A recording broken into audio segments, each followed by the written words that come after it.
Narito ang mensahe ng Panginoon sa iyo ngayon. Anak, alam kong pagod ka na.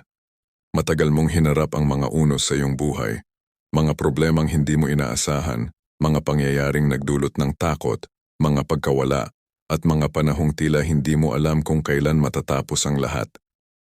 Ngunit tandaan mo ito, walang unos na walang katapusan. Maaaring matagal ang pagdaan ng bagyo, ngunit hindi ito mananatili magpakailanman. Darating ang sandaling hihina ang hangin, titigil ang ulan, at muling sisilip ang liwanag. At kapag dumating ang sandaling iyon, huwag mong kalimutang tumingin sa akin. Ako ang kasama mo habang dumaraan ka sa unos.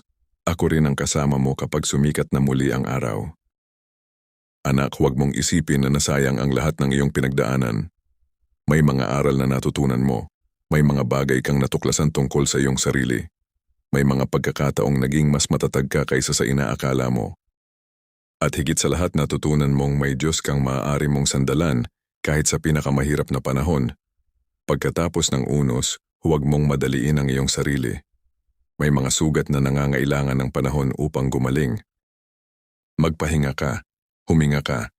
Magpasalamat sa bawat maliit na hakbang ng pagbangon. Hindi mo kailangang maibalik agad ang lahat sa dati. Minsan, ang aking bagong simula ay hindi pagbabalik sa dati, kundi paglalakad patungo sa isang bagong landas. Maaring may mga bagay na nawala, ngunit hindi nawala ang iyong halaga. Maaring may mga pintuang nagsara, ngunit hindi ibig sabihin na wala ng ibang pinto ang maaring buksan.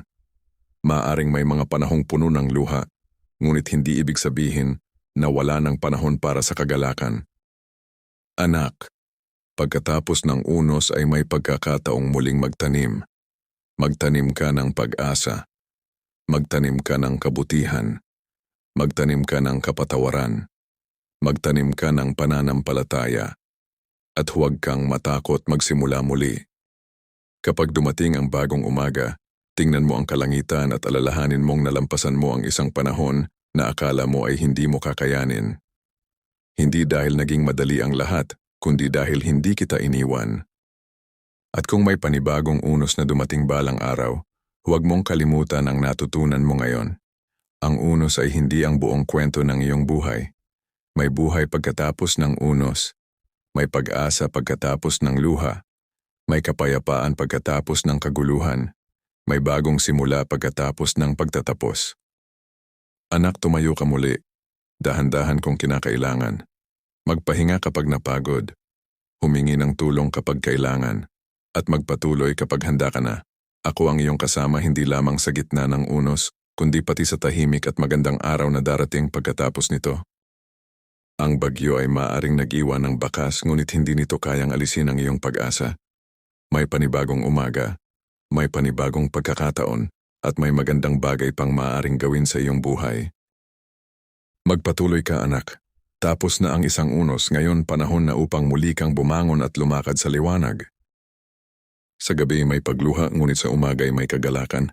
Awit. Type Amen. Follow, like, comment, share.